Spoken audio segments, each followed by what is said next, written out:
और एक विशेष बात है, भक्ति के 5 रस हैं। कितने रस हैं? 5 रस हैं जो विशेष रूप में स्वीकार किए गए हैं। शांत, दास्य, सख्य, वात्सल्य और श्रृंगार, ये 5 रस हैं भक्ति के। और भगवान शंकर की विशेषता ये है कि वे 5 रसों का आचार्यत्व करते हैं, ये उनकी विशेषता है। नहीं तो प्रायः ऐसा होता है कि एक ही रस, एक ही भाव से उपासना संभव है। जैसे आप वात्सल्य भाव से ठाकुर जी को भजते हैं तो उसको पति भाव से नहीं भज सकते। भज सकते हैं कि पति भाव से? वात्सल्य भाव से भजोगे तो कांत भाव से तो नहीं भज सकते, दोनों परस्पर विरुद्ध है। दास्य भाव से आप भजते हैं तो सखा भाव से ठाकुर जी को नहीं भज सकते हो। दास तो दास है, सखा तो बराबरी करता है, बराबरी कैसे करेगा सेवक स्वामी की? सिर बल जाऊं उचित मोरा, सबते सेवक धर्म कठोरा। तो ऐसा नहीं है कि एक रस में दूसरा रस में आप कर सकें। तो हमारे कहने का आशय, ये तो घटना स्मरण में आ गई मेरे, पर हमारे कहने का आशय ये है कि सभी रस अपने आप में परिपूर्ण हैं, पर एक रस की उपासना के साथ दूसरे रस की उपासना जल्दी बन नहीं सकती है।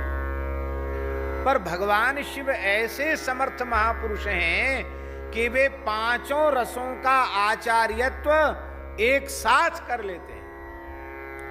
शांत रस का आचार्यत्व वे करते हैं। धरें शांति रस मनहु शरीरा। शांत रस का स्थायी भाव निर्वेद है और उसकी सिद्धावस्था समाधि है। शंकर सहज स्वरूप सम्हारा, लागी समाधि अखंड अपारा। राम राम शिव सुमिरन लागे, जानेऊ सती जगत पति जागे। दास्य भाव का आचार्यत्व हनुमान जी के रूप में करते हैं, दासन पति हनुमान। और सख्य भाव का आचार्यत्व शिव रूप में करते हैं, हरिहर का सख्य प्रसिद्ध है।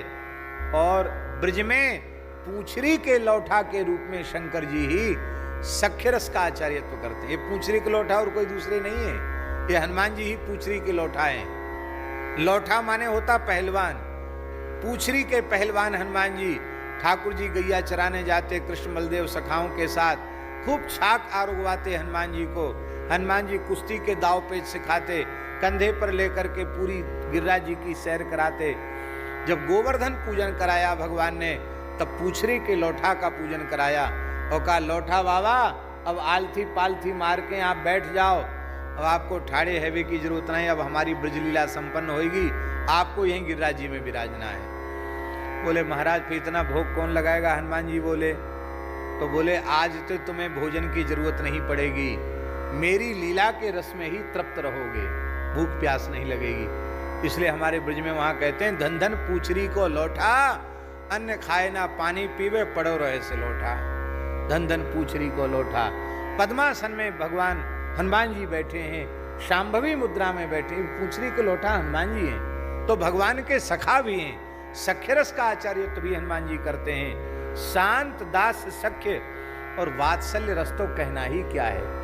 और एक कहूं निज चोरी है, चोरी चोरी जाते हैं अयोध्या जी में। जब तक राम जी 5 वर्ष के नहीं हो जाते हैं तब तक अयोध्या जी में ही रहते हैं हनुमान शंकर जी, और भगवान श्री राम का वात्सल्य रस की लीला का अनुभव करते हैं। ब्रज में आते हैं नंदगांव में, तो मैया ने दरस कराए दो, नैनन की तपन बुझाए दो, कह करके जोगी बाबा के रूप में आकर के लाला का दर्शन करते हैं। वात्सल्य रस के आचार्य भी श्री शंकर जी हैं। और माधुरी रस तो कहना ही क्या है।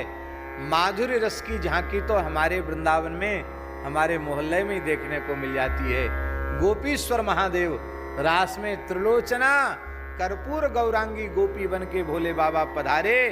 ऐसा दर्शन, लहंगा फरिया चुनरी ओढ़ के दर्शन पूरे ब्रह्मांड में शिव जी का और कहीं नहीं है जो वृंदावन में है। माधुर्य रस के आचार्य भी शंकर जी हैं। इसका मतलब है भक्ति के पांचों रसों में से आप किसी भी रस को चाहो, वे उस रस को प्रदान कर सकते हैं। और शिव जी प्रसन्न हो जाएं तो एक साथ पांचों रस प्रदान कर सकते हैं। यद्यपि परस्पर विरुद्ध रस हैं, लेकिन भगवान की सेवा के लिए भक्त अनेक रूप हो जाता है।